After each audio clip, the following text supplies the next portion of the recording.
On the night of September 10, Poland shot down 4 of the 19 drones that crossed into its territory. Flight operations were immediately suspended at several airports, including Warsaw Chopin and Lublin.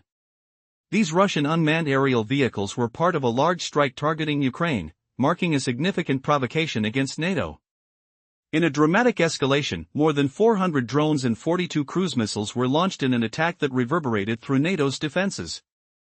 U.S. Representative Joe Wilson declared on social media that Russia's deployment of Iranian Shahed drones against Poland was a flagrant act of war, occurring just days after President Trump met with Polish President Karol Nawrocki. The stakes were raised impossibly high as NATO jets took to the skies to intercept, keeping watch over Poland's borders.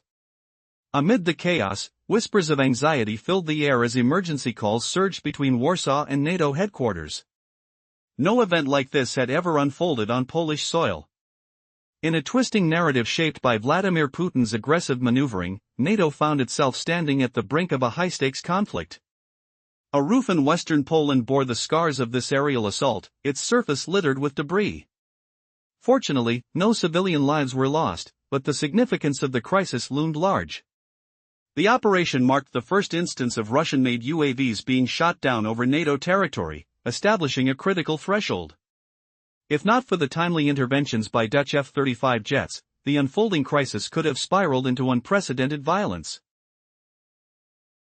As the most serious confrontation since the onset of the Ukrainian conflict simmered, Poland, as a NATO ally, found itself under the protective umbrella of Article 5, fundamentally changing the dynamics. With tensions escalating, experts suggested this was a calculated challenge from the Kremlin to assess NATO's resolve. As leaders spoke, the implications of Articles 4 and 5 of the NATO treaty took on new urgency. This was no longer merely a defense posture but a call to action. Would NATO's collective defense principles hold firm in the face of this looming threat? Would this mark a new chapter in the geopolitical narrative between East and West? The air crackled with tension, vibrating with the questions: how far would NATO go in protecting its allies? What repercussions awaited if the situation intensified?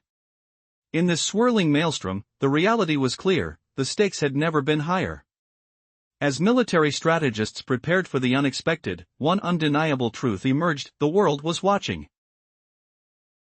On the night of September 10, 2025, a crucial moment unfolded in NATO history as tensions escalated dramatically. Aircraft engines roared to life, and the air crackled with anticipation. Fighter jets, including the advanced F-16 and F-35, took to the skies while missiles soared through the air. Radar systems and aerial defense units stood on high alert across borders. This was not a mere exercise, it was Poland's first real defense confrontation against the looming threat of Russia. The chilling commotion of war sparked as 19 Russian drones surged into Polish airspace, signaling a shocking first-time invasion. Citizens were urged to shelter at home while NATO and Polish jets scrambled to intercept these unmanned messengers of chaos. Sensors flared, and the sky darkened as the alliance's response came to life. Would they be able to avert a catastrophe? As the frenetic operations began, the Polish Air Force, backed by their allies from the Netherlands and Italy, launched an intricate defense maneuver. Dutch F-35s cloaked themselves with stealth and took the lead, their high-tech strategy aiming to intercept the incoming threats. Meanwhile, Polish F-16s worked closely to close crucial gaps in their defenses.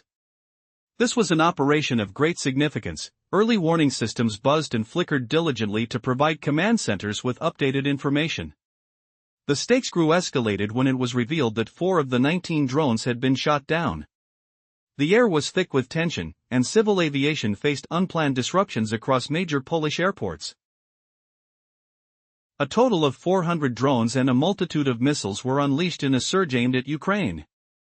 U.S. Representative Joe Wilson condemned the offensive, labeling it an unmistakable declaration of war. As the emergency lights flashed late into the night, the urgency to communicate with NATO's headquarters became paramount.